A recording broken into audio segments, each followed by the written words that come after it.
Изборът на термопомпа не е просто да си харесаме марката и да я монтираме.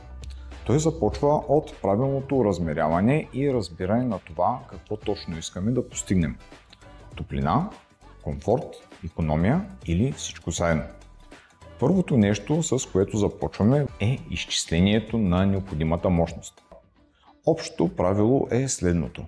За добре изолирана къща, ново строителство, се изчисляват между 50 и 60 кВт на квадратен метър.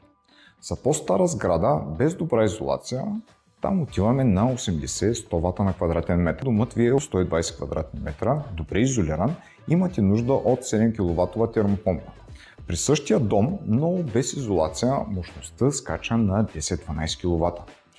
Слабата машина ще работи постоянно и няма да достига нужната температура. Мощната ще включва и изключва често, ще харчи повече ток и ще се съкрати живота на компресора.